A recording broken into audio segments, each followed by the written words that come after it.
Hey everyone, this is Shani Dinani and I welcome you all to Magnet Brains Hindi.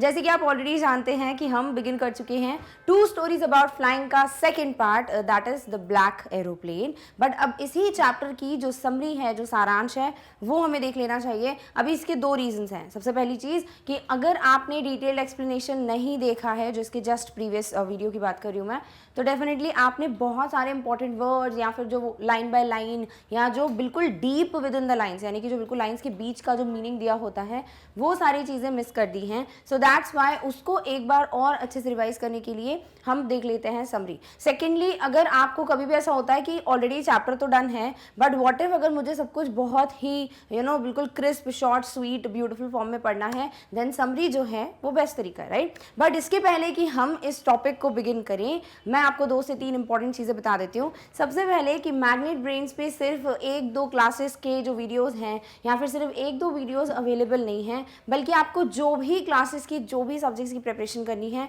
हर एक चीज़ के videos available हैं on magnet brains. साथ ही साथ ऐसा बिल्कुल भी नहीं है कि 2 से 3 वीडियोस के बाद आपको कोई पेमेंट करने की ज़रूरत है या फिर कोई पैकेज परचेज़ करना पड़ता है या कोई कोर्स परचेज़ करना पड़ता है। ऐसा कुछ नहीं है, सब कुछ फ्री ऑफ कॉस्ट, और वो भी सबसे ज़्यादा उम्दा क्वालिटी यानी कि टॉप नॉच क्वालिटी के कंटेंट के साथ आपको मिलता है ऑन आवर चैनल।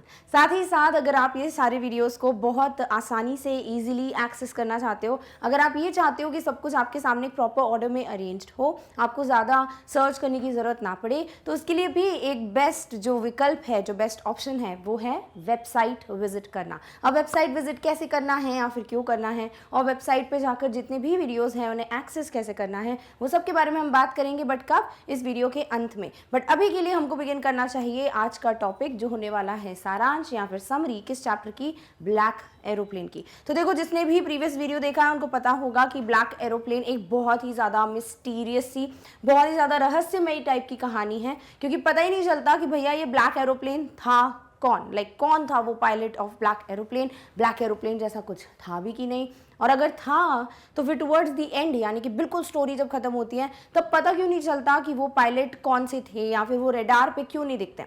अब ये सारी चीज़ें उन बच्चों को क्लियर हो रही होगी जिन्होंने ये चैप्टर पढ़ा हुआ है, यानी कि इसकी प्रीवियस वीडियो को देखा है, बट नहीं पता, कोई बात नहीं, अभी हम समराइज कर लेते हैं पूरे के पूरे चैप्टर को। तो सबसे पहले तो 1-2 लाइन का बेसिक सा इंट्रोडक्शन देखेंगे, फिर मूव करेंगे towards the explanation. Clear? Okay.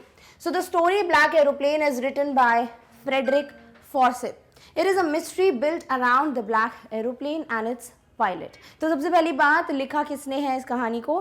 Frederick फॉर्सिथ ने। अभी ये क्वेश्चंस डेफिनेटली अभी नहीं, तो जब क्वेश्चंस पूछे जाते हैं या फिर जब ये चैप्टर एग्जाम में आ रहा होता है, तब ज़रूर आपके दिमाग में आते हैं कि क्या ऑथर यानी लेखक का नाम या फिर पोएट यानी कवि का नाम याद रखना ज़रूरी है या नहीं। देखो, ज़रूरी नहीं है, ऐसा नहीं है कि कंपल्सरी है, याद नहीं रखोगी तो मार्क्स डिडक्ट हो जाएंगे, ऐसा कुछ भी नहीं है।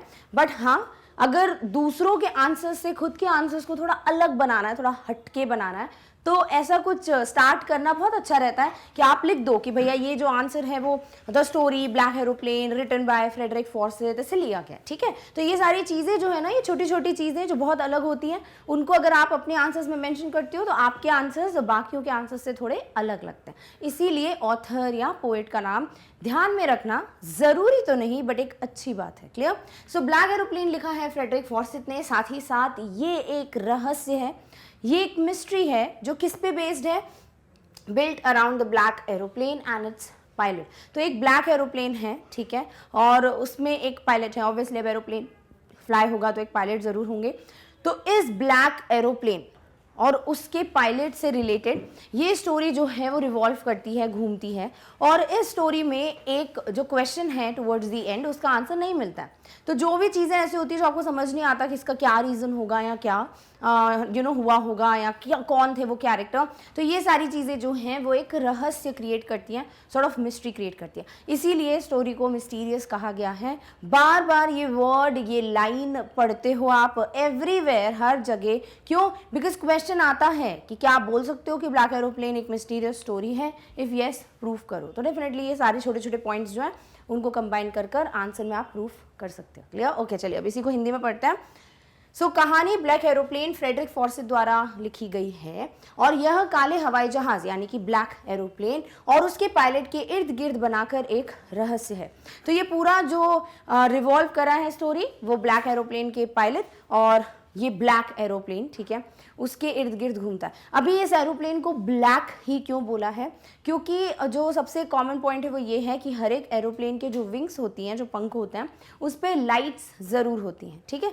तो ये जो एरोप्लेन है ना, इसकी विंग्स पे लाइट्स ही नहीं है, तो इसीलिए भी वर्ड स्ट्रेंज बहुत यूज़ किया जा रहा है, यानी कि बहुत ही अजीब, ठीक है। तो अजीब क्यों है, सबसे पहली बात यही कि जो विंग्स हैं उस पर लाइट्स नहीं है और इसी चक्कर में इस एरोप्लेन को ब्लैक एरोप्लेन भी कहा है। और अभी क्या है ब्लैक एरोप्लेन, कब आते हैं, एग्जैक्टली क्या हो रहा है, वो अब हम मूव करेंगे टू द स्टोरी, फिर आपको पता चलेगा, ठीक है। चलिए अब इसके बाद डायरेक्टली स्टोरी को स्टार्ट करते हैं। So the story revolves around the main character who is a pilot. The pilot is flying in his old Dakota DS-088 aeroplane to travel from France to England. He thinks about his holiday and is eager to meet his family. He is also excited about having a good big English breakfast, and Paris was left behind, but suddenly dark big clouds were seen that indicated the storm. अभी obviously ये summary है तो सारे pointers जो हैं as it is copy paste करने का कोई sense नहीं बनता है, इसीलिए सब कुछ बहुत ही छोटे से crisp form में यहाँ पर दिया। But हो क्या रहा है वो बताते बताते तो I can already like tell you, मैं आपको ऑब्वियसली बता सकती हूँ कि क्या चल रहा था स्टोरी में, है ना। सबसे पहली बात, ये स्टोरी बिगिन होती है एक मेन कैरेक्टर के साथ जो कि पायलट हैं, या फिर उन्हीं को नरेटर भी बोल सकते हो इन द स्टोरी, बिकॉज वही अपनी कहानी जो है वो हमें सुना रहे हैं, ठीक है। अभी ये जो पायलट हैं ये अपना aeroplane that is old Dakota DS-088, ध्यान में रखना है क्या ये नाम, बिल्कुल रखना है, ठीक है, क्योंकि आप सिर्फ इतना लिख दोगे कि ओल्ड डकोटा या इस तरीके से तो ये हर कोई लिखने वाला है, बिकॉज एक तरीके से कंपल्शन है, ठीक है, that you have to remember, ये नाम याद रखना पड़ेगा। बट व्हाट इफ अगर आप DS-088 भी लिख देते हैं तो ऑब्वियसली अगेन वही चीज़ कि आंसर जो है वो थोड़ा हटके होगा, क्लियर, ओके। सो ये जो पूरी स्टोरी है ये एक मेन कैरेक्टर के आसपास बनाई गई है और मेन कैरेक्टर कौन है, एक पायलट जो कि अपने एरोप्लेन यानी ऑब्वियसली जो उनको एरोप्लेन असाइन किया गया है वो है ओल्ड डकोटा DS-088, उसको फ्लाई कर रहे हैं और अभी वो फ्रांस से फ्लाई करते हुए कहाँ जा रहे हैं, इंग्लैंड जा रहा है। इंग्लैंड में क्या है भाई, उनकी फैमिली वहाँ पर रहती है, ठीक है। अभी उनके दिमाग में बहुत ज़्यादा एक्साइटमेंट है, वो बहुत ज़्यादा हैप्पी हैं, बहुत खुश हैं और अभी बज भी बहुत क्या रहा है, 1:30 आई गेस, या 1:30 AM हो रहा है, सुबह के 1:30 बज रहे हैं और वो बहुत खुश है बिल्कुल वहाँ ऊपर बादलों में अपने एयरप्लेन को उड़ाते हुए, बिल्कुल ऑल अलोन अकेले, और सब सो रहे हैं, यू नो, बिल्कुल एयरप्लेन से नीचे पूरी जो कंट्री है उसकी लाइट्स दिख रही होती हैं, ठीक है। और ये देखते हुए कि बिल्कुल सब लोग सो रहे हैं बढ़िया और वो बिल्कुल अकेले अपना एरोप्लेन फ्लाई कर रहे हैं इन द स्काई, वो बहुत बहुत बहुत एक्साइटेड है एरोप्लेन फ्लाई करने के लिए नहीं, अपनी फैमिली से मिलने के लिए, बिकॉज फाइनली उनके जो हॉलीडेज़ हैं वो स्टार्ट होने वाले हैं। और मैं पहले भी बता चुकी हूँ कि एविएशन इंडस्ट्री यानी कि ये जो भी pilots, cabin crew, air hostesses, everybody, इन लोग का बहुत ही ज़्यादा हॉच पॉच स्केड्यूल होता है और इसीलिए छुट्टियाँ, holidays, vacations are very very good thing for them और very very best thing for them, तो इसीलिए वो बहुत बहुत एक्साइटेड है। और ऑब्वियसली ये ऐसा नहीं है कि वो सिर्फ एक ट्रिप पे जा रहे हैं, यू नो, पहाड़ियों में घूमने जा रहे हैं, बीच पे जा रहे हैं, ऐसा नहीं है, फैमिली से मिलने जा रहे हैं। तो that's why also is very very very excited कि मैं फाइनली अपनी फैमिली से मिलूंगा, इंग्लैंड जाऊंगा, वहाँ पर जो बिग इंग्लिश ब्रेकफास्ट है वो बड़ा फेमस है तो वो खाने वाले हैं। ऑब्वियसली मे बी जो बचपन से वो you know he used to relish, यानी कि बहुत ही खुशी से वो खाते थे। So that is what is, ये सारी चीज़ें उनके दिमाग में चल रही हैं and he is very excited, very enthusiastic and very glad. He is also excited about having a good big English breakfast, और ये सारी चीज़ें उनके दिमाग में चल रही हैं। बार बार ये क्यों बताया जा रहा है, बिकॉज इन चीज़ों की वजह से, इन एक्साइटमेंट्स की वजह से ही क्या होने वाला है ना, ये जो पायलट हैं वो एक ऐसा डिसीजन लेंगे जो कि बहुत ही ज़्यादा रिस्की है, एक लाइफ थ्रेटनिंग का मतलब क्या होता है, लाइफ मतलब ज़िंदगी, थ्रेटनिंग क्या है, डरावना, ठीक है। तो जो ज़िंदगी के लिए डरावना स्टेप है, सॉर्ट ऑफ क्या कहते हैं उसको, एक लाइफ और डेथ का सिनेरियो है, उस चीज़ के बारे में वो एक ऐसा डिसीजन लेते हैं जिसके बारे में उनको पता भी है कि ये रिस्की हो सकता है। अभी क्यों लेते हैं वो डिसीजन, बिकॉज ये सारी जो चीज़ें ना उनके दिमाग में चल रही है, कहते हैं ना लालच या किसी भी चीज़ को लेकर कि मेरे को चाहिए, वो या तो ऐसा होता है कि बहुत ज़्यादा हावी हो जाता है आपके ऊपर और फिर आप सोचते समझते नहीं हो कि वेदर जो मैं डिसीजन ले रहा हूँ वो काम का है या फिर उस वक्त सही है कि नहीं, ठीक है। और एकदम से क्या होता है ना कि अब ये निकल चुके हैं बहुत आगे, लाइक पेरिस जो है वो 150 किलोमीटर पीछे रह चुका है अभी इस पॉइंट पे जहां अभी पायलट फ्लाई करके आ चुके हैं। Paris was left behind, but suddenly what happens is dark big clouds were seen that indicated the storm. Also, इसके पहले भी 3-4 चीज़ें बता देती हूँ कि जब भी फ्लाइट टेक ऑफ होती है उसके पहले डेफिनेटली देखा जाता है कि भाई जो कंडीशंस हैं वो प्रॉपर है कि नहीं, प्रॉपर वेदर है कि नहीं, ऐसा कुछ तो नहीं है कि स्टॉर्म, तूफान, टर्ब्यूलेंस इन सब होने की आशंका है या समथिंग लाइक दैट। तो इस तरीके से पहले ही चीज़ें क्लियर कर दी गई हैं चैप्टर में कि स्काई बिल्कुल क्लियर था, स्टार्स वर शाइनिंग, ट्विंकलिंग, और इस तरीके से बिल्कुल भी इतना सा भी हिंट नहीं था देखकर वेदर को कि ऐसा स्टॉर्म टाइप की कोई कंडीशंस देखने को मिल सकती हैं। Also in the very beginning, बहुत ही स्टार्टिंग में स्टोरी के जो जितने भी इंस्ट्रूमेंट्स हैं, जितनी भी क्या बोलते हैं उनको, उपकरणों की ज़रूरत होती है, ठीक है, to connect with the ground staff, तो वो सारी चीज़ें अच्छे से काम कर रही है। जैसे मैप अच्छे से काम कर रहा है, कंपास अच्छे से काम कर रहा है, एक रेडियो है जहाँ से वो पेरिस कंट्रोल से बात कर सकते हैं, कनेक्ट कर सकते हैं। तो ये सारी चीज़ें बहुत अच्छे से काम कर रही थी। साथ ही साथ अभी जब वो टेक ऑफ करते हैं तब उनका सेकेंड और लास्ट फ्यूल टैंक है जिस पे वो स्विच करते हैं, यानी ऑलरेडी फ्यूल को कंप्लीटली वो फिल करवा सकते थे, बट नहीं, वो जो खुशी है एक अलग ही कि नहीं भैया फैमिली से मिलना है, इस वजह से उनका जो भी लास्ट या सेकंड फ्यूल टैंक था उस पर वो स्विच करते हैं, वो टेक ऑफ करते हैं। तो ये सारी चीज़ें हैं स्टार्टिंग में जो ध्यान में रखनी है। और फिर बाद में फिर एकदम से उल्टा हो जाता है इन सबका कि इंस्ट्रूमेंट्स काम करना बंद कर देते हैं, पेरिस कंट्रोल से बिल्कुल भी कनेक्शन नहीं हो पाता है, स्टॉर्म आ जाता है, एंड देन रिस्क जो है वो स्टार्ट होता है। क्लियर? सो अभी क्या हो रहा है ना कि पेरिस जो है वो पीछे छूट चुका है और बहुत ही बड़े काले घने माउंटेन्स जैसे बड़े बादल जो है वो देखने को मिल रहे हैं किसे, पायलट को। क्लियर? अब इसी को हिंदी में पढ़ते हैं, फिर आगे की स्टोरी कंटिन्यू करेंगे। सो कहानी के मुख्य पात्र कौन है? एक पायलट हैं और वह रात में अपने पुराने जो उनका एरोप्लेन है दैट इज डकोटा DS-088 हवाई जहाज में फ्रांस से इंग्लैंड की यात्रा करने के लिए उड़ान भर रहे थे। वह अपनी छुट्टी के बारे में सोच रहे थे और अपने परिवार से मिलने के लिए बहुत बहुत ज़्यादा उत्सुक थे। इसके साथ ही वह एक अच्छा बड़ा अंग्रेजी नाश्ता यानी कि बिग इंग्लिश ब्रेकफास्ट करने के बारे में भी सोचते हैं। जल्द ही पेरिस अब पीछे रह गया था 150 किलोमीटर, 150 किलोमीटर, लेकिन आगे काले बादल थे जो आने वाले तूफान का संकेत दे रहे थे।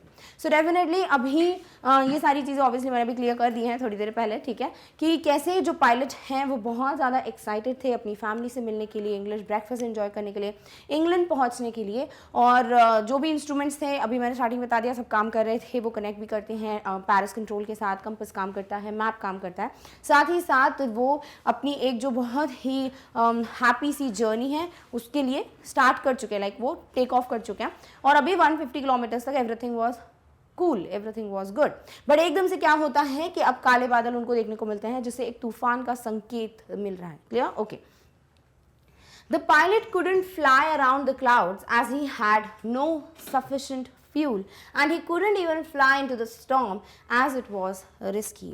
अभी ऐसा होता है कि फाइनली वो पहुंच चुके हैं उस सिनेरियो पे जहां उनके सामने बिल्कुल घने काले माउंटेन्स जैसे, पर्वत जैसे बड़े बादल उनको दिख रहे हैं, यानी कि उनको पता है कि अगर आगे मैं अपना एरोप्लेन लेके जाता हूँ तो मेरे लिए एक खतरे की बात है, एक रिस्क है, ठीक है, क्योंकि स्टॉर्म में थोड़ी कोई भी चला जाएगा अपना एरोप्लेन लेकर, वो झेल ही नहीं पाएगा ना एरोप्लेन उस पूरे माहौल को। तो डेफिनेटली उनको पता है कि ये रिस्क है और उनके दिमाग में ये भी चीज़ है कि उनके पास इतना भी फ्यूल नहीं है। देखो कई बार ऐसा होता है कि अगर सडनली ऐसी सिचुएशन आ जाती है कि एरोप्लेन जो है वो नहीं कंटिन्यू कर सकते हैं अपनी जर्नी, मतलब जो पायलट हैं तो उनको जो है इंडिकेशंस मिल जाते हैं कि आप जो है इस डायरेक्शन में मूव कर जाइए, या फिर वो किसी और एयरपोर्ट पे लैंड कर जाते हैं, डेस्टिनेशन चेंज कर लेते हैं, या फिर उस जो भी जगह है उसके आसपास घूमते रहते हैं। इतना फ्यूल तो होता ही है ताकि वो उस समय के लिए वेट कर लें कि तब शायद चीज़ें ठीक हो जाएं, बेहतर हो जाएं, फिर वो आगे बढ़ सकें। तो अभी ये जो पायलट है इनके पास में बहुत सारे रास्ते थे। एक कि वो जो स्टॉर्म क्लाउड्स हैं वो उसके आसपास अपने एरोप्लेन को बस फ्लाई करते रहें या फिर किसी और डायरेक्शन में फ्लाई करते रहें ताकि जब कंडीशन ठीक हो जाए तो वो चले जाए। बट ये नहीं कर सकते, क्यों? क्योंकि अभी थोड़ी देर पहले मैंने बताया कि फ्यूल जो है या फ्यूल टैंक जो था वो सेकंड और लास्ट फ्यूल टैंक था, यानी कि एक पर्याप्त ईंधन जो है वो नहीं था, राइट? एक जो रिक्वायर्ड फ्यूल है वो नहीं था, तो उतना फ्यूल ही नहीं है तो एरोप्लेन उड़ेगा कैसे? तो इसीलिए वो भी नई चीज़ हो सकती। सेकंड चीज़ जो है उनके दिमाग में ये ज़रूर आई कि मुझे पेरिस जो है वो वापस चले जाना चाहिए, बिकॉज 150 किलोमीटर्स ही आए थे अभी वो। ये ऑप्शन कि इंग्लैंड तक वो जाएं ऐसे तूफानी बादलों से गुजरते हुए, और दूसरा ऑप्शन कि वो वापस चले जाएं पेरिस और फिर जब ठीक हो जाए कंडीशन तो चले जाएं। ऑब्वियसली एक समझदार इंसान क्या चूज करेगा, द सेकंड वन, है ना, कि वापस चले जाते हैं और फिर बाद में मैं आ जाऊंगा मे बी, या फिर उतना फ्यूल वगैरह के साथ आना चाहिए या something like that. But yes, वो जो दिमाग में चीज़ थी ना उनकी कि नहीं परिवार से मिलना है, फैमिली से मिलना है, इंग्लैंड जाना है, वो ब्रेकफास्ट एंजॉय करना है, तो ये सारी चीज़ें इतनी ज़्यादा हावी हो गई थी इनके दिमाग पे कि वो एक डिसीजन लेते हैं जो उन्हें नहीं लेना चाहिए था। वो क्या था कि भैया let me take the risk. देखो risk taking is very good but not every time खतरों के खिलाड़ी बनना is you know that compulsory, correct. तो अगर वो जो खतरा उठाना भी है, रिस्क उठाना भी है, तो उसका एक राइट टाइम होता है कि वो चीज़ें अगर आप करते हो और व्हाट इफ अगर वो फेल हो जाता है या नहीं होता है तो क्या बहुत बड़ा नुकसान हो जाएगा, क्या लाइफ डेथ की नौबत आ जाएगी, है ना। तो ये सारी चीज़ें करनी चाहिए, कैलकुलेशंस बहुत ज़रूरी हैं लाइफ में भी, मैथमेटिक्स में भी। तो वही चीज़ है कि जो पायलट हैं वो couldn't fly around the clouds, वो नहीं फ्लाई कर सकते थे बादलों के आसपास, as he had no sufficient fuel, क्योंकि उनके पास पर्याप्त ईंधन नहीं था, and he couldn't even fly into the storm as it was risky and also बहुत ज़्यादा रिस्क था, इसीलिए वो क्लाउड्स में भी एंटर नहीं कर सकते थे अपने एरोप्लेन को लेकर। He was aware of the fact that he should return back to Paris. Definitely वो इस चीज़ से बहुत ज़्यादा अवगत थे, बहुत ज़्यादा अवेयर थे कि उनको ये रिस्क नहीं लेना चाहिए और उन्हें पेरिस वापस चले जाना चाहिए। But he decides to take a risk and flew his Dakota straight into the storm. But वो डिसाइड करते हैं कि नहीं मैं रिस्क ले लेता हूँ, और डिसाइड क्या करते हैं भाई, वो रिस्क क्या था कि वो अपने डकोटा या अपने एरोप्लेन को सीधे ले जाते हैं उन तूफानी बादलों में। As he entered into the storm, everything was dark. The pilot could see nothing outside. Suddenly, all the instruments also stopped working. अभी उन्होंने रिस्क ले लिया, फाइनली चले गए वो उन बादलों के बीच, और जैसे ही वो अपने एरोप्लेन के बाहर देखते हैं ना, कुछ दिखता ही नहीं है। इतना ज़्यादा अंधेरा था उन स्टॉर्म क्लाउड्स के आसपास, उस स्टॉर्म क्लाउड्स के अंदर, कि कुछ भी विजिबल नहीं था। इट वॉज दैट डार्क, ठीक है।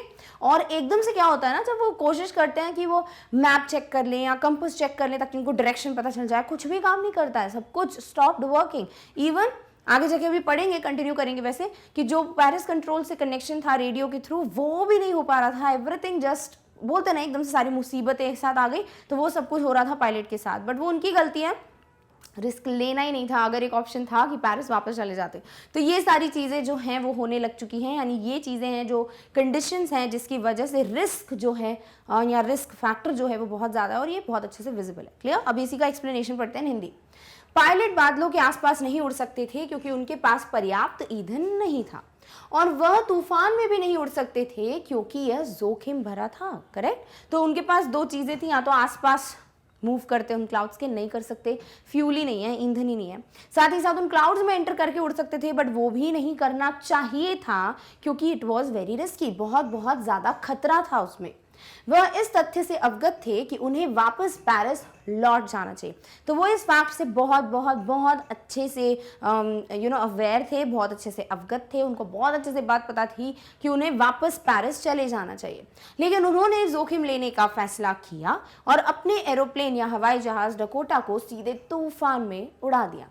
जैसे ही उन्होंने तूफान में प्रवेश किया, हर तरफ अंधेरा था, कुछ दिख भी नहीं रहा था, कुछ दिखेगा ही नहीं, विजिबिलिटी फैक्टर 0 है, तो आगे बढ़ेगा कैसे कोई एरोप्लेन लेकर, राइट। तो यही चीज थी कि कुछ दिख ही नहीं रहा है, इतना ज्यादा अंधेरा, इतनी ज्यादा डार्कनेस, पायलट को बाहर कुछ भी नहीं दिखाई दे रहा था। अचानक सारे यंत्रों ने भी काम करना बंद कर दिया था। भाई एक मुसीबत तो ठीक है, दूसरी मुसीबतें भी आ गई, जितने भी इंस्ट्रूमेंट्स थे वो भी शायद पता नहीं बुरा मान गए और वो भी काम करना बंद कर देते हैं। तो कोई इंस्ट्रूमेंट भी नहीं है, कंपास मैप वगैरह जो काम करे ताकि वो आगे की अपनी जर्नी को थोड़ा सेफ बना सके। क्लियर। ऑलराइट, चलिए अभी आगे ये पढ़ते हैं कि रेडियो से कनेक्शन नहीं हो पाता है, फिर वो क्या करते हैं, और ये ब्लैक एरोप्लेन क्यों नाम दिया है, उसकी एंट्री हो जाए तो फिर थोड़ा क्लियर हो, राइट। ओके, अब नेक्स्ट बात करते हैं कि आगे की स्टोरी में क्या होता है। So the pilot tried to contact to Paris control with the help of the radio but it was dead too. अभी कंपास काम नहीं कर रहा, मैप काम नहीं कर रहा, तो ये डिसाइड करते हैं कि भाई पेरिस कंट्रोल से बात कर लेता हूँ, क्योंकि वो जो है थोड़ी बहुत मदद कर सकते थे ये बताकर कि आप जो है यहाँ पर टर्न कर जाइए, या फिर आप इतनी डिग्रीज जो हैं वेस्ट या नॉर्थ या ईस्ट कहाँ पर भी टर्न करना है। क्योंकि इनका कंपास काम कर नहीं रहा है, तो इनको पता ही नहीं चल रहा है इनको कितना डिग्रीज और कहाँ पर टर्न करना है। बट अगर कोई बता देगा तो डेफिनेटली वो शायद बाहर आ जाते। तो वो पैरिस कंट्रोल से कनेक्ट करने की कोशिश कर रहे हैं, बट जो रेडियो है वो भी ख़राब हो चुका था। यानी कोई भी ऐसी चीज़ नहीं थी जिससे उनकी मदद हो पाती। हर तरीके से वो जो है बहुत बड़ी मुसीबत में फंस चुके थे। When he was stuck in the storm and had no hopes, he saw another plane whose wings had no lights. But suddenly जब उनको कोई उम्मीद नहीं थी, कोई होप्स नहीं थे कि अब वो बच पाएंगे या वो बाहर आ पाएंगे स्टॉर्म के, उसी वक्त एक उम्मीद की किरण उन्हें दिखती है। और वो क्या होता है कि सडनली वो बाहर देख पाते हैं एक ब्लैक एरोप्लेन को। क्यों भाई ब्लैक एरोप्लेन? क्योंकि देखो ये वहाँ पर बहुत ज़्यादा डार्कनेस है, नंबर 1। नंबर 2, एरोप्लेन की जो विंग्स हैं उस पर लाइट्स नहीं है, इसीलिए भी वो और ज़्यादा काला ही दिखेगा एरोप्लेन, राइट? बिकॉज अंधेरा है और लाइट भी नहीं है, तो इसीलिए उसको बोल दिया गया है black aeroplane. The pilot of this black aeroplane was waving at him in order to instruct him to follow. और एकदम से जैसे ही वो देखते हैं कि ये एरोप्लेन उन्हें दिख रहा है, तो उस एरोप्लेन के पायलट जो है उनका ध्यान इन्हीं की तरफ यानी नरेटर की तरफ ही था। और वो नरेटर को हाथ दिखा रहे थे, वेव कर रहे थे कि मेरे पीछे पीछे आओ, ताकि वो उनको फॉलो करके जो है स्टॉर्म से बाहर आ पाए। After half an hour, the strange black aeroplane was still ahead of the narrator's aeroplane, guiding him through the storm. अभी अगर आपको एक एक डिटेल चाहिए कि वो कहाँ पर मूव करते हैं, कितना डिग्री मूव करते हैं, एक्सेट्रा एक्सेट्रा, वो सारी चीज़ें जो हैं वो हम ऑलरेडी डिस्कस कर चुके हैं, ठीक है? तो वो छोटे छोटे नोट्स जो हैं वो आपको वहीं से पॉइंट्स बना लेने हैं। अभी मेन मुद्दा क्या है कि कौन मदद करने आता है इनकी? एक अजीब से एरोप्लेन में बैठे हुए पायलट। अजीब सा क्यों है? क्योंकि उस एरोप्लेन के विंग्स पे लाइट्स नहीं हैं, और ये पायलट जो हैं वो इन नरेटर को या इस पायलट को हाथ दिखा रहे होते हैं कि मेरे पीछे पीछे आओ। अभी ये चीज़ देखकर ये बहुत खुश हो जाते हैं। एक तो क्योंकि उस पूरी सिचुएशन में वो अकेले नहीं थे, कोई और भी था जो उस वक्त उनकी मदद कर सकता था। सेकेंडली थोड़ी देर के लिए उनको ये स्ट्रेंज लगता है बिकॉज उस स्टॉर्म में और भी कोई क्यों फ्लाई करेगा, बट उस वक्त के लिए ये ज़रूरी नहीं था सोचना कि अरे भाई तुम क्यों फ्लाई कर रहे हो यहाँ पे, बल्कि ये ज़रूरी था या इस चीज़ के लिए वो खुश थे कि एटलीस्ट कोई है जिनसे उनको मदद मिलेगी इस तूफान से बाहर आने में। The pilot was again afraid as the fuel was only enough to fly for 5 to 10 minutes or more. अभी ऐसा होता है कि ये फ्लाई कर रहे हैं उसी एरोप्लेन को फॉलो करते हुए, आधा घंटा हो चुका है, आधे घंटे तक वो उन्हीं को फॉलो कर रहे हैं और अभी भी आगे स्ट्रेंज जो ब्लैक एरोप्लेन है वो है। अभी इसके बाद क्या होता है ना, सारी चीज़ें नॉर्मल हो जानी चाहिए, अभी इनका टेंशन खत्म हो जाना चाहिए, बट इनको एकदम से फिर से डर लगने लगता है।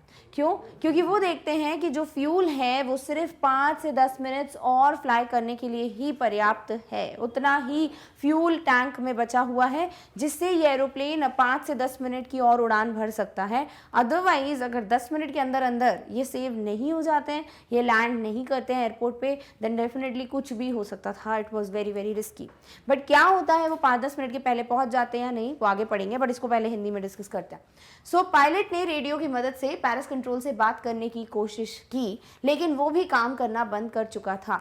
तो जो रेडियो है अब वो भी काम नहीं कर रहा, कोई भी कनेक्शन नहीं हो पा रहा है और वो बिल्कुल बात नहीं कर पा रहे थे ग्राउंड स्टाफ से। ग्राउंड स्टाफ क्या होता है? मतलब जितने भी लोग जो हैं एविएशन इंडस्ट्री में जो प्लेन में नहीं है ना, मतलब जो बिल्कुल अर्थ पे काम कर रहे हैं, लाइक जो एयरपोर्ट्स पे जो लोग होते हैं, देन उसके अलावा जो भी लोग पूरा सिस्टम कंट्रोल कर रहे होते हैं रेडार वगैरह पर देखकर, वो सारे लोग ग्राउंड स्टाफ के अंतर्गत आते हैं, ठीक है? तो ये मतलब एक तरीके से उनसे बात ही नहीं कर पा रहे थे बिकॉज रेडियो भी काम नहीं कर रहा था। जब वह तूफान में फंस गए और उन्हें कोई उम्मीद नहीं थी, तो उन्होंने एक और विमान देखा जिसके पंखों पर लाइट्स नहीं थी और अब उनके जितने भी होप्स थे वो सब ब्रेक हो चुके थे। उन्हें कोई उम्मीद नहीं थी अब कि वो बाहर आ पाएंगे इस स्टॉर्म से। एक तो कुछ दिख नहीं रहा, इतना अंधेरा है, दूसरी बात कोई इंस्ट्रूमेंट काम नहीं कर रहा, तीसरी बात कोई रेडियो से कनेक्शन नहीं हो रहा है कि मतलब कोई उनको ये इंस्ट्रक्शन दे दे कि भाई इतना डिग्री मूव कर जाओ, बट ऐसा कुछ भी पॉसिबल नहीं था। तो ओवरऑल ऐसा था कि वो पूरी तरीके से फंस चुके थे एंड उनको कोई उम्मीद नहीं थी कि वो सेफली बाहर आ जाए। बट जब उनकी कोई उम्मीद नहीं रहती या फिर मतलब जब उनकी सारी उम्मीदों पे पानी फिर जाता है सॉर्ट ऑफ, तब एकदम से एक उम्मीद की किरण उन्हें नज़र आती है एंड दैट इज़ कि एक अजीब से एरोप्लेन जो है उनको वो देखते हैं कि एक अजीब सा एरोप्लेन जिसकी विंग्स पे लाइट्स नहीं हैं वो भी वहाँ पर उड़ रहा था। अब ये जो काले हवाई जहाज के पायलट हैं, ठीक है, ब्लैक एरोप्लेन के पायलट हैं, वो डकोटा के पायलट को यानी हमारे जो नरेटर हैं उनको पीछा करते हुए तूफान से निकलने में मदद करने के लिए हाथ हिलाते हैं। आधे घंटे के बाद भी अजीब काला हवाई जहाज कथावाचक क्या होता है, नरेटर, ठीक है, कि हवाई जहाज से आगे थे जो उन्हें तूफान के माध्यम से मार्गदर्शन दे रहे थे। पायलट फिर से डर गए क्योंकि ईंधन के केवल 5 से 10 मिनट और उड़ान भरने के लिए पर्याप्त था। तो अब ये इनको वेव करते हैं यानी हाथ हिलाते हैं कि मेरे पीछे आओ और फॉलो करो ताकि मैं तुम्हें बाहर निकालूं तूफान से, और ये जो है पीछे पीछे चल देते हैं और आधे घंटे तक यही होता है कि वो उनको फॉलो कर रहे हैं और आधे घंटे बाद भी ब्लैक एरोप्लेन उनके सामने ही है। बट अब एक और चीज़ है जिस वजह से बहुत ज़्यादा टेंशन में आ जाते हैं डकोटा एरोप्लेन के पायलट, और वो क्या था कि सिर्फ 5 to 10 मिनट्स की और फ्लाइट के लिए यानी कि 5 से 10 मिनट की उड़ान के लिए ही ईंधन था। तो डेफिनेटली अभी ये भी एक इशू आ गया। तो जो स्टार्टिंग में बोला था ना कि सेकेंड एंड लास्ट फ्यूल, वो इसीलिए इन्फॉर्मेशन दी थी ताकि आप यहाँ पे कनेक्ट कर सको उसको, ठीक है। तो अगर वो शायद फ्यूल को, या कहना चाहिए अगर वो पूरे फ्यूल टैंक्स के साथ आते अपनी टेक ऑफ करते जर्नी के लिए, तो शायद इसके पहले ही वो बाहर आ जाते, उनको स्टॉर्म में एंटर करना भी नहीं पड़ता है ना, बिकॉज उनके पास एक और तरीका था कि वो किसी और डायरेक्शन में फ्लाई कर सकते थे around the storm clouds. There was no need कि वो एंटर कर जाए, बट दिस इज हाउ अभी 5 से 10 मिनट की और उड़ान भर सकते हैं। लेट्स सी आगे क्या होता है। Suddenly, the pilot was extremely happy as he came out of the clouds and saw lights of the runway in front of him. अभी एकदम से क्या होता है, वो बहुत ज़्यादा एक तो टेंशन में है, अभी एकदम से वो खुश हो जाते हैं। क्यों? क्योंकि जैसे ही वो देखते हैं कि भाई कोई उनको 2 लाइट्स की लाइंस दिखती हैं। अभी ऐसा होता है जो रनवे होता है यानी जहाँ पे फाइनली एयरप्लेन लैंड करते हैं, तो वहाँ पर 2 लाइट्स यानी कि बिल्कुल एक्सट्रीम एंड्स पे लाइट्स लगी होती हैं ताकि अच्छे से दिख जाए कि भाई इतना एरिया है जहाँ पर एयरप्लेन चलने वाला है, ठीक है। तो वो लाइट्स देख लेते हैं वो 2 और वो खुश हो जाते हैं, extremely happy, is very glad. क्यों? क्योंकि वो क्लियर हो जाता है उनको ये बात कि एयरपोर्ट आ चुका है, रनवे आ चुका है, यानी कि वो अब सेफ है। तो वो 5-10 मिनट का जो रिस्क फैक्टर था वो भी बहुत अच्छे से सक्सेसफुली जो है डील कर लेते हैं। He was safe when he turned back to look for the pilot of black aeroplane who helped him to come out of the storm. He could not see anyone या anymore. अभी ऐसा होता है कि जैसे ही ये खुश हो जाते हैं वो रनवे की लाइट्स देखकर, वो पीछे मुड़ के देखते हैं या आसपास देखते हैं, ऑब्वियसली क्योंकि वो जिस पर्सन की वजह से उस तूफान से बाहर आए उनको थैंक यू बोलना या उनके साथ वो हैप्पीनेस शेयर करना बनता है। तो वो जैसे ही आसपास देखते हैं उनको कोई दिखता ही नहीं है। अभी सडनली अभी एरोप्लेन उनके सामने था ब्लैक एरोप्लेन, अभी कुछ भी नहीं था, पूरा स्काई जो है वो खाली था, it was empty. The sky was empty. He decided to go to the control center and inquire about the pilot of the black aeroplane and thank him. Finally, he decide करते हैं कि मुझे जाके जो है जो भी कंट्रोल सेंटर है वहीं पे जाके पता लगाना पड़ेगा कि भाई ये क्या है, वो ब्लैक एरोप्लेन कौन सा है, उसके पायलट कौन से, क्योंकि मेरे को थैंक यू बोलना है, ठीक है। तो ऐसा होता है कि जैसे ही वो खुश हो जाते हैं रनवे की लाइट्स देखकर, वो डिसाइड करते हैं ब्लैक एरोप्लेन की पायलट को वो देखें, सॉर्ट ऑफ अपनी हैप्पीनेस शेयर करें या फिर थैंक यू बोलें सो वो जैसे ही आसपास देखते हैं उनको कुछ भी नहीं दिखता, स्काई में कोई भी नहीं था, सिर्फ वो थे and it was completely empty.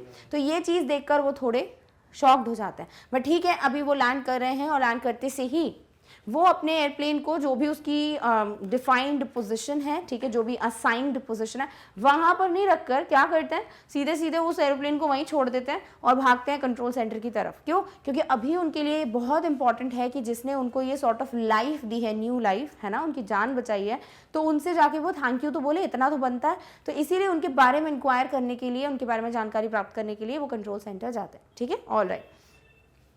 अचानक से ही पायलट बेहद खुश हो जाते हैं क्योंकि वो बादलों से बाहर आ चुके थे और उन्होंने अपने सामने रनवे की रोशनी देखी। अभी ऐसा होता है कि अभी वो बहुत ज़्यादा टेंशन में है और एकदम से इमोशन स्विच हो रहे हैं। अभी ये भी क्वेश्चन आ चुका है, ठीक है, एक बार MCQ का कोई क्वेश्चन था CBSE के बच्चों के लिए, तो डेफिनेटली आपको भी इस टाइप की क्वेश्चन की प्रैक्टिस जारी रखनी है कि कुछ लाइंस दे दी गई थी और पूछा गया था कि पायलट के इमोशंस बताइए कैसे चेंज हो रहे हैं, तो वो सही आपको एक ऑर्डर बताना था। सिमिलरली लाइन नहीं भी दी जाए और डायरेक्टली भी बोल दिया जाए कि भैया बताओ पायलट्स के इमोशंस कैसे जा रहे हैं पूरे चैप्टर में, क्योंकि देख रहे हो कभी वो बहुत ज़्यादा खुश हैं, एक्साइटेड है, फिर एकदम से वो बहुत ज़्यादा टेंशन में आ जाते हैं स्टॉर्म्स देखकर, फिर एकदम से रिस्क लेते हैं और नहीं आज तो भैया कुछ तूफानी करते हैं। फिर उसके बाद कुछ इतना ज़्यादा हौच-पौच हो जाता है कि उनको कुछ दिखता ही नहीं, इंस्ट्रूमेंट्स डेड, टेंशन में आ जाते हैं। सडनली वो खुश हो जाते हैं क्योंकि उनको होप दिखता है, देन वो आगे बढ़ते जाते हैं, फिर टेंशन में आ जाते हैं कि फ्यूल ही नहीं है, एकदम से फिर खुश हो जाते हैं कि रनवे की लाइट। तो ये जो इमोशंस है ना उसका तो मतलब इतना ज़्यादा ना ऐसे कभी भी कुछ भी इमोशंस टर्न हो रहा है कि इस पर क्वेश्चंस जो हैं वो डेफिनेटली आते हैं। तो अपन को जो भी प्रिपरेशन है वो इसके इर्द गिर्द ही रखनी है। So we have to prepare according to ऐसे ऐसे टाइप के क्वेश्चंस। अभी इधर बात करते हैं। तो फाइनली ऐसा होता है कि वो बहुत टेंशन में थे, बट देन सडनली वो बहुत ज़्यादा खुश हो जाते हैं। क्यों? क्योंकि उनको अपने सामने 2 लाइट्स की लाइन्स दिखती हैं। इसका मतलब क्लियर हो जाता है कि भाई वो रनवे है। वह सुरक्षित थे जब वह काले हवाई जहाज के पायलट की तलाश करने के लिए मुड़े, जिसने उन्हें तूफान से बाहर आने में मदद की, पर वह उन्हें नहीं देख पा रहे थे। तो डेफिनेटली वो देखना चाहते थे कि भाई हम वापस आ गए, लाइक हम पहुंच गए हैं, या thank you, you made it, ऐसे करके। तो वो जैसे आसपास देखते ब्लैक एरोप्लेन के पायलट को देखने के लिए, कुछ भी नहीं दिखता, सब कुछ खाली था। Like there was no one, कोई भी नहीं था एक्सेप्ट उनका खुद का एरोप्लेन। उन्होंने नियंत्रण केंद्र में जाकर काले हवाई जहाज के पायलट के बारे में पूछताछ करने और उन्हें धन्यवाद देने का फैसला किया। और उन्होंने फाइनली डिसाइड किया कि मतलब वो जब लैंड कर जाते हैं तो वो ऐसा नहीं है कि अभी ओल्ड डकोटा को सही जगह पे रखेंगे या बाकी जो भी फॉर्मेलिटीज़ हैं उसको पूरा करेंगे, नहीं, वो ये सब चीज़ें डिसाइड नहीं करते। वो फटाफट से जाते हैं कंट्रोल सेंटर कि वहाँ जाके पता करें कि भैया ये ब्लैक एरोप्लेन है क्या, या उसके पायलट कौन है, क्योंकि मुझे उन्हें थैंक यू बोलना। तो इस तरीके से वो वहाँ जा चुके हैं। अभी देखते हैं कि क्या इन्फॉर्मेशन मिलती है कि वो ब्लैक एरोप्लेन कौन था, या मतलब किसका था। But he was shocked. When he inquired about the black aeroplane, he got to know from the woman in the control center there was no black aeroplane flying that night in the sky. It was only his aeroplane that the woman could see on the radar. तो जैसे ही वो अंदर जाते हैं control centre में, तो वहाँ पर एक लेडी बैठी हुई है। उस लेडी से जाके वो पूछते हैं कि भाई वो ब्लैक एरोप्लेन कौन सा जो मेरे साथ अभी फ्लाई कर रहा था, और मुझे उसके पायलट के बारे में जानकारी दो, ऐसा ऐसा करके। तो जो ये वुमन है वो इनको देखती हैं और मतलब थोड़ा अजीब से रिएक्शन के साथ फिर हंसने लगती है। क्यों उनको हंसी आ जाती है? क्योंकि उनके इन्फॉर्मेशन के हिसाब से उस रात कोई और एरोप्लेन फ्लाई ही नहीं कर रहा था, सिर्फ और सिर्फ नरेटर का एरोप्लेन था जो फ्लाई कर रहा था, दैट इज ओल्ड डकोटा। तो जब वो बताते हैं, पूछते हैं कि भैया ब्लैक एरोप्लेन है, मतलब कौन है एंड ऑल, तो वो जब ये इन्फॉर्मेशन देती हैं कि भैया कोई भी नहीं था जो उस रात को फ्लाई कर रहा था एंड सिर्फ उन्हीं का एरोप्लेन था जो वो लेडी रडार पे स्पॉट कर पा रही थी, तो वो शॉक्ड हो जाते हैं। बिकॉज उनको तो यही लग रहा था ना कि कोई दूसरा एरोप्लेन भी था उस रात स्काई में। सो डेफिनेटली ये चीज़ थी जो उनके लिए बहुत ही ज़्यादा शॉकिंग होती है। क्लियर? ओके। वह चौंक गया, लेकिन वह चौंक गया यानी कि जो नरेटर है। जब उन्होंने काले हवाई जहाज के बारे में पूछताछ की तो कंट्रोल सेंटर की महिला से पता चला कि उस रात आसमान में कोई काला हवाई जहाज नहीं उड़ रहा था, वहां केवल उनका हवाई जहाज था जिसे महिला रडार पर देख सकती थी। तो जब उन्होंने इंक्वायरी की कि भैया ये कौन सा काला हवाई जहाज था एंड एवरीथिंग, तो उन्हें पता चलता है कि उनके हवाई जहाज, उनके एरोप्लेन के अलावा उस रात आसमान में और कोई एरोप्लेन या हवाई जहाज था ही नहीं। सिर्फ और सिर्फ उन्हीं का एरोप्लेन था जिसे रडार पे वो लेडी स्पॉट कर पा रही थी, मतलब देख पा रही थी कि भैया यही एक एरोप्लेन फ्लाई कर रहा है। तो डेफिनेटली ये एक चीज़ थी जिस वजह से वो चौंक गए थे, वो शॉक्ड थे। अब उनके दिमाग में ना बहुत सारे क्वेश्चंस रह जाते हैं ऑब्वियसली कि अगर कोई एरोप्लेन था ही नहीं जो उस रात फ्लाई कर रहा था अदर देन नरेटर का एरोप्लेन, तो वो ब्लैक एरोप्लेन था क्या? दूसरी बात, अगर ब्लैक एरोप्लेन जैसा कुछ था ही नहीं तो फिर वो क्या था जिस वजह से नरेटर जो हैं इतनी मुसीबतों के बावजूद, यानी कि उनके ना तो इंस्ट्रूमेंट्स काम कर रहे हैं, ना ही फ्यूल है, एक्सेट्रा एक्सेट्रा, ना ही उनको कुछ दिख रहा था, विजिबिलिटी फैक्टर भी 0 था, तभी भी वो बाहर आ जाते हैं, सेफ हैं, बिल्कुल एयरपोर्ट पे हैं। तो ये सारी चीज़ें कैसे हो जाती हैं? तो यही सारे क्वेश्चंस उनके दिमाग में हैं जो नेक्स्ट हमें पढ़ना है। So this fact left the pilot confused and he was not able to get the answers of so many questions. Like who was the pilot in the black aeroplane who helped him to reach safely when all the instruments stopped functioning. अभी यही होता है कि वो बहुत ज़्यादा confuse हो जाते हैं जब वो लेडी उन्हें ये बताती है कि भाई रेडार पे जो है सिर्फ आपका एरोप्लेन था जो स्पॉट हो रहा था, बाकी और कोई एरोप्लेन था ही नहीं उस रात। सो डेफिनेटली ये सारी चीज़ें उनके लिए बड़ी शॉकिंग सी, सरप्राइजिंग सी होती हैं और उनके दिमाग में बहुत सारे जो क्वेश्चंस हैं वो सॉर्ट ऑफ गेम खेल रहे हैं कि लाइक व्हाट हैपेंड। क्लियर? सो उनके दिमाग में यही चल रहा था, अच्छा ठीक है फिर वो क्या था, ब्लैक एरोप्लेन क्या था, फिर वो पायलट कौन थे ब्लैक एरोप्लेन में, देन अगर ये सब कुछ था ही नहीं, सपोज अगर मान लेते हैं एक बार के लिए, तो देन हु हेल्प्ड हिम, उनको किसने मदद की उस तूफान से बाहर आने के लिए।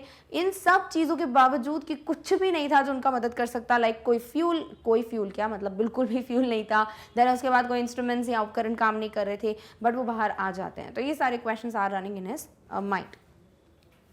सो इस तरीके से इस तथ्य को जानकर पायलट जो हैं वो बहुत ज़्यादा भ्रमित हो गए थे, ही वॉज वेरी शॉक्ड, और उन्हें इतने सारे सवालों का जवाब नहीं मिल पा रहा था, जैसे काले हवाई जहाज में पायलट कौन था, सभी यंत्रों के काम करने के बंद कर देने के कहना चाहिए बाद भी किसने उन्हें सुरक्षित पहुंचने में मदद की। तो डेफिनेटली ये कुछ क्वेश्चंस थे जो उनके दिमाग में चल रहे थे। एंड सेम थिंग हमें भी यहाँ पर स्टोरी में बिल्कुल एंड में ऐसे ही बस छोड़ दिया गया है कि सोचते रहो कि ब्लैक एरोप्लेन क्या था भी कि नहीं, बिकॉज जब आप इसके बहुत सारे एक्सप्लेनेशंस पढ़ते हो तो कई लोगों का मानना है कि शायद यहाँ पे ये बोला जा रहा है कि जो पायलट थे यानी जो नरेटर थे वो कुछ चीज़ों का वहम हो गया था उनको, और वो ऐसी चीज़ें इमेजिन कर रहे थे क्योंकि टेंशन में थे वो, और इन सब चीज़ों को इमेजिन करते हुए उन्होंने ही खुद की मदद की वहाँ से तूफान से बाहर आने में। कुछ लोग का ये कहना होता है। सेकेंड लोगों का पर्सपेक्टिव होता है, नज़रिया होता है कि शायद भगवान जी ने किसी को भेजा था उनकी मदद करने के लिए। थर्ड थिंग होता है कि मे बी बस ऐसी दिमाग की उपज थी, हेलुसिनेशन था। क्लियर? All right. अब इस तरीके से ना हमने ये पढ़ लिया है कि स्टोरी एक्चुअली थी क्या, लाइक ब्लैक एरोप्लेन टाइटल क्यों दिया, ये बहुत ज़्यादा क्लियर हो गया होगा। बिकॉज अगर स्टोरी पढ़ते हो आप तो लास्ट में क्या चीज़ें होती है दिमाग में चलती हैं आपके कि ब्लैक एरोप्लेन था क्या, कौन थे उसके पायलट एंड एवरीथिंग। तो क्योंकि स्टोरी जिस चीज़ के अराउंड या इर्द गिर्द रिवॉल्व करती है उसी पे बेस्ड उस स्टोरी का या पोअम का टाइटल देना अप्रोप्रिएट होता है, राइट। इसी तरीके से ब्लैक एरोप्लेन टाइटल जो है वो बेस्ट है। साथ ही साथ दोनों पार्ट्स जो थे स्टोरी के, हिज फर्स्ट फ्लाइट और ब्लैक एरोप्लेन, दोनों ही फ्लाइंग के बारे में थे, इसीलिए ये जो मेन हेडिंग है टू स्टोरीज अबाउट फ्लाइंग वो भी बहुत अप्रोप्रिएट है। ठीक है, अभी चैप्टर तो पढ़ लिया, पहले ही पढ़ चुके थे वैसे तो डिटेल एक्सप्लेनेशन, अभी शॉर्ट में भी रिवाइज कर लिया, बट अभी इस चैप्टर से सीखने को क्या मिलता है, क्यों पढ़ रहे हो इस चैप्टर को, क्यों इतना टाइम दे रहे हो, या फिर जिस भी पर्टिकुलर पर्सन ने डिसाइड किया होगा कि भाई आपके सिलेबस में ये चैप्टर रखना है, तो क्या सोच के उन्होंने इस स्टोरी को आपको दिया। So there are so many different things जो सीखने को मिलती हैं, कुछ हैं जो हम यहाँ पर डिस्कस कर लेते हैं। सबसे पहले, courage is guided by faith. Courage मतलब हिम्मत, फेथ मतलब एक आशा, एक उम्मीद। सो अगर किसी को किसी भी डिफ़िकल्ट सिचुएशन में किसी भी तरीके से डील करना होता है, डेफिनेटली हिम्मत की बहुत ज़्यादा ज़रूरत होती है, बिकॉज आपको यही चीज़ होती है कि what if I fail, what if things don't work out, है ना। क्या पता अगर आप ऐसे सोच रहे हो कि चीज़ें अगर फेलियर्स की तरफ आपको ले गई, तो आप अगर हार जाते हो सिचुएशन में, या फिर अगर ऐसा कुछ हुआ कि आपने अपना 100% तो दिया बट चीज़ें वैसे नहीं टर्न आउट हुई जैसे आपने सोचा था, देन व्हाट, है ना। तो ये जो व्हाट का क्वेश्चन मार्क होता है वो डेफिनेटली दिमाग में आता है जब हम किसी रिस्की चीज़ को या किसी भी ऐसी डिफ़िकल्ट सिचुएशन के साथ डील करने का सोचते हैं। अब ये जो करेज है वो हम में है, मे बी ऑब्वियसली ब्रेवरी है तभी हम ऐसा कुछ कर रहे हैं, बट कहीं ना कहीं अगर आप ये चीज़ देखो कि एक होप, एक फेथ, एक उम्मीद जो होती है ना, उसका एक सपोर्ट होता है करेज को, कि एक उम्मीद होती है कि नहीं, अगर मतलब चीज़ें काम कर गई या फिर यहाँ मेरी जो मेहनत है वो अगर 100% रिजल्ट्स दे देती है तो चीज़ें जो हैं वो बहुत बदल जाएंगी, है ना। Definitely we will come out of the situation, come out of the difficult situation. So इस तरीके से यस, करेज जो है उसको गाइड कौन करता है, फेथ यानी कि उम्मीद। We should not lose hope in life. Yes, hope is everything, right. So ये चीज़ होती है कि जब भी सपोज फॉर एग्जाम्पल अभी आपके जैसे कोई एग्जाम्स हो रहे हैं, ठीक है, तो आप पहला एक टर्म 1 देते हो या फिर आप ऐसे 1 देते हो या फर्स्ट जो भी हाफ होता है ऑफ योर एग्जाम, जिसको जो भी नाम दे दिया जाता है एवरी ईयर, वो एग्जाम्स जब भी होते हैं आप अपना बेस्ट देते हो या मे बी आप लापरवाही करते हो, नहीं पढ़ते हो and you don't get good marks, suppose, ठीक है, अगर ऐसा होता है कि मार्क्स नहीं आए अच्छे, अभी जो नेक्स्ट एग्जाम होगा वो होती है आपके लिए एक होप, एक उम्मीद कि कोई बात नहीं, अभी मार्क्स नहीं आए तो क्या पता नेक्स्ट में मेरे मार्क्स अच्छे आ जाएं, क्या पता अभी अगर कुछ नहीं कर पाया हूँ स्कोर, क्या पता अभी मेहनत कर लूँ तो अगली बार स्कोर कर लूँ, है ना। तो ये चीज़ें दिमाग में चलती रहती हैं, तो क्या पता ऐसा हो जाएगा एंड ऑल, वो होप ज़रूर होता है। और जब तक वो होप आप अपने दिमाग में रखते हो, यस, चीज़ें काम करने लगती हैं आपके फेवर में। So we should never lose hope in our life. Next, we should be able to see light at the end of the tunnel even in the worst scenarios of life. कहते हैं ना कि हर रात के बाद एक सुबह आती है, या फिर कहा जाता है कि भाई टनल्स क्या होते हैं, जैसे आप ट्रेन्स वगैरह से ट्रैवल करते हो तो गुफाएं नहीं होती टनल्स, जहाँ पे एकदम से बहुत ज़्यादा डार्कनेस होती है, अंधेरा होता है, बट जब उसका एंड आ रहा होता है तो आपको दिखती है लाइट, है ना, और उस लाइट को देखते से आपको क्लियर हो जाता है कि अच्छा अब ये टनल खत्म होने वाला है। तो वैसे ही लाइफ में भी अगर ऐसे टनल्स जो हैं वो आप देखते हो, या ऐसे टनल्स जो हैं वो आपको देखने को मिलते हैं ज़िंदगी में, तो आपको ये चीज़ दिमाग में हमेशा रखनी है कि भाई हमेशा टनल के आखिर में एक रोशनी होती है, यानी कि सब कुछ बेटर होने की एक उम्मीद होती है ना। So definitely we should have that perspective, वो नज़रिया ज़रूर रखो कि आप टनल के एंड में, आप गुफा के एंड में वो रोशनी, वो उम्मीद, वो गुड थिंग्स, वो पॉजिटिविटी, ऑप्टिमिज्म सब कुछ देख पास रहे हो, या फिर आपको देखना चाहिए, ठीक है। सो लाइफ में कुछ भी हो जाए, वर्स्ट सिनेरियोज भी आ जाए, सबसे खराब सिचुएशंस भी आ जाए, तब भी एक चीज़ दिमाग में होनी चाहिए कि नहीं, अभी सब हो सकता है नेगेटिव चल रहा है, बट पॉजिटिविटी ज़रूर देखने को मिलेगी, या फिर लाइट जो है वो ज़रूर आएगी लाइफ में, इवन आफ्टर बहुत ज़्यादा डार्कनेस हो गई हो। लास्ट जो मैसेज सीखने को मिलता है स्टोरी में वो है ability to take risk and deal with challenges with determination and perseverance can help us to face any adversities in life. क्या कहना चाह रहे हैं कि एक रिस्क लेने की जो एबिलिटी है ना, एक जो हम में हिम्मत है, एंड चैलेंजेस के साथ डील करने की जो हमारी ताकत होती है, और वो भी डील करना कैसे, ऐसे नहीं कि हाँ चलो करना ही है, डिफ़िकल्टीज़ को फाइट करना तो कर लेते, ऐसा नहीं, मतलब वो जोश होना, वो डिटर्मिनेशन होना, वो परसीवरेंस होना कि नहीं, डटे हो कि नहीं मुझे करना है डील इस सिचुएशन के साथ तो करना है। डेफिनेटली ये सारी चीज़ें जो हैं आपको मदद कर सकती हैं अपनी लाइफ में जो भी एडवर्सिटीज़ हैं, जो भी ख़राब चीज़ें या सिचुएशंस के साथ आप डील करते हो उनसे बाहर आने में।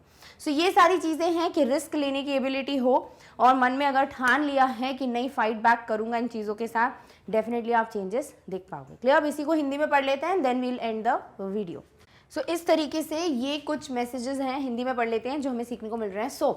साहस विश्वास द्वारा निर्देशित होता है, यानी आप में अगर करेज है, साहस है किसी चीज़ को करने का, या सबसे ज़्यादा यहाँ पर अगर किसी चीज़ की बात की जा रही है वो है जो भी डिफ़िकल्टीज़ हैं उनके साथ डील करने का, तो वो चीज़ तभी हो पाती है जब आप में वो फेथ हो, वो एक होप हो कि हाँ आप चीज़ों के साथ डील कर सकते हो। तो उसे कहते हैं कि हाँ साहस जो है वो तभी हो पाता है जब आप में एक विश्वास होता है कि हाँ आप ये चीज़ें कर पाओगे। सेकेंड, हमें जीवन में उम्मीद नहीं खोनी चाहिए। डेफिनेटली उम्मीद सब कुछ है, तो अगर आप कभी होप रखोगे ही नहीं, अगर आप उम्मीद रखोगे ही कि नहीं कि चीज़ें बेहतर होंगी, या ये चीज़ ठीक हो जाएगी, या फिर मैं अच्छा स्कोर कर पाऊंगी, मैं पढ़ सकता हूँ, ऐसा अगर उम्मीद ही नहीं है आपको, तो डेफिनेटली फिर उसको करने की तो फिर बात ही नहीं आती ना, बिकॉज वो फील ही नहीं आएगा, वो एनर्जी नहीं आएगी अंदर से कि नहीं मैं कर सकता हूँ। तो वो होप जो होता है ना, वो एक छोटा सा वर्ड ज़रूर है, बट बहुत बड़ा काम करता है हमारी लाइफ में, बहुत बड़ा रोल प्ले करता है, और इसीलिए हमें कभी भी उम्मीद या विश्वास अपनी ज़िंदगी में खोना नहीं चाहिए।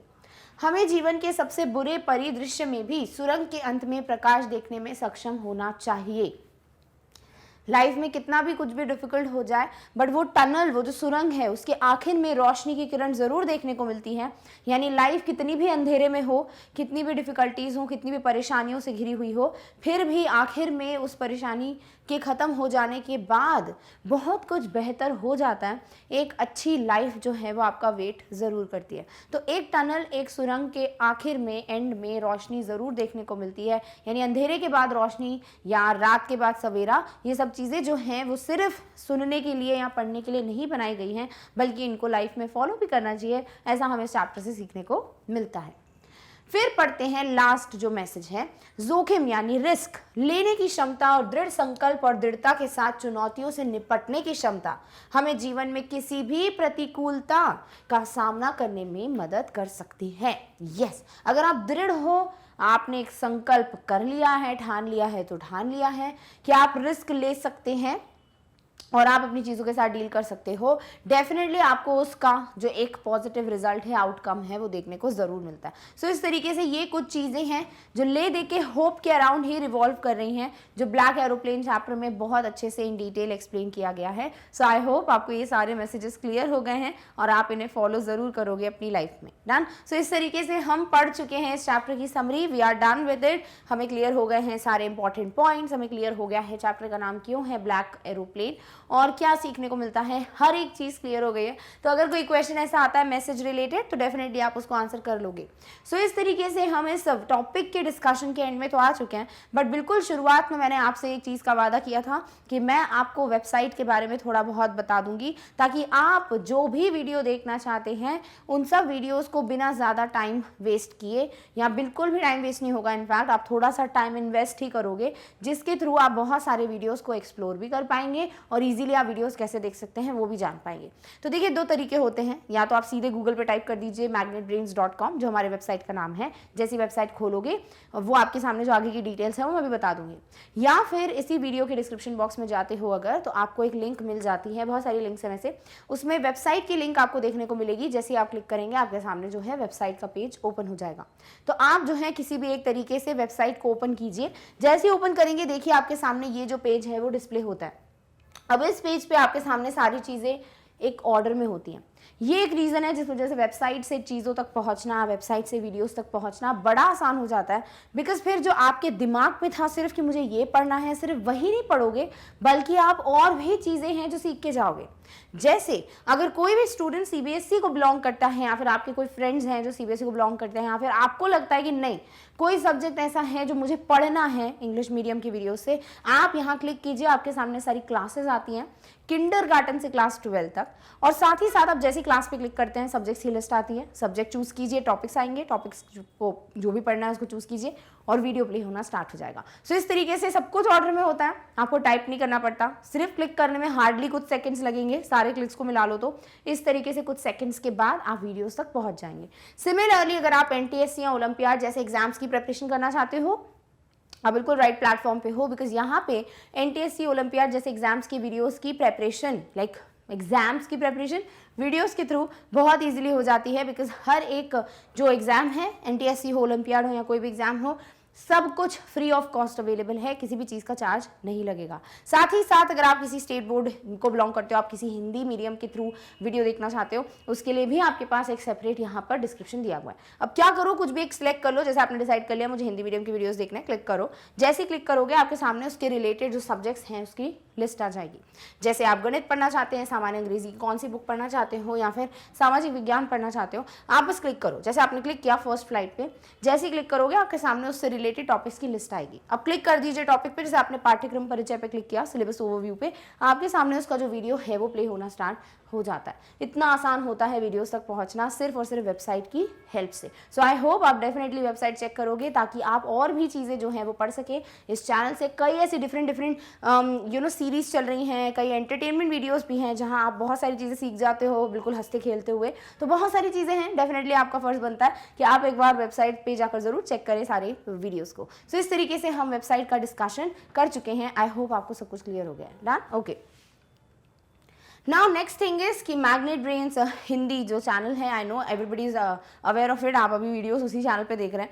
सो अगर आपको लगता है कि आपको कुछ भी एक्सप्लोर करना है ना इस चैनल पे, जिसकी अगेन आपको डिस्क्रिप्शन यहाँ पे मिल जाता है, जैसे आपको वीडियोस देखने हैं डायरेक्टली वीडियोस पे क्लिक करो, आपको प्लेलिस्ट देखनी है अलग से बने हुए हैं सारे सब्जेक्ट्स की प्लेलिस्ट, क्लिक करोगे उसी सब्जेक्ट से रिलेटेड वीडियोस मिलेंगे। सेम वे कब कौन सा वीडियो आने वाला है, किस चैप्टर पे बेस्ड आने वाला है, वो कम्युनिटी पे क्लिक करते से पता चल जाता है, क्योंकि सारी अपडेट वहीं पे मिल जाती है। साथ ही साथ अगर आपको लगता है कि ये जो वीडियोस हैं वो आपकी मदद कर रहे हैं, आप कुछ ना कुछ सीख रहे हो, आपके लिए आसान हो रहा है हर एक विषय को पढ़ना, तो प्लीज जो आपका सपोर्ट है या जो आप एक तरीके से अपना फीडबैक ही दे रहे हो that we like the videos, वो शो कर सकते हो by subscribing the channel. So definitely magnet brains Hindi को सब्सक्राइब जरूर कीजिए अगर आप ये बताना चाहते हैं कि yes definitely we love the videos. Clear, okay. So इस तरीके से हम आ चुके हैं आज के टॉपिक के डिस्कशन के अंत में। आई होप आपको सब कुछ क्लियर हो गया है, आई होप आपको कोई डाउट नहीं है। अब बचता क्या है, एनसीईआरटी क्वेश्चंस के या बुक के क्वेश्चंस के सॉल्यूशंस को डिस्कस करना, वो हम करेंगे अगले वीडियो में। बट अभी के लिए अगर आपको लगता है कि वीडियो आपके काम का था, आपकी मदद हुई, आप बहुत कुछ सीख चुके हैं, देन प्लीज़ इस वीडियो को लाइक करना, ज़रूर लाइक करना है, भूलना नहीं है बिल्कुल भी। साथ ही साथ इस वीडियो के बारे में और चैनल के बारे में शेयर कीजिए जितने भी लोगों से हो सकता है। साथ ही साथ आप इस चैनल को सब्सक्राइब भी कीजिए if you want to show your love and support. So इस तरीके से लाइक शेयर और सब्सक्राइब जरूर करना है। साथ ही साथ हम आ चुके हैं इस वीडियो के अंत में, बात अगले वीडियो में जल्दी मिलेंगे अगले टॉपिक के साथ। तब तक खुद का सबका ध्यान रखिए। Thank you so much for watching, bye.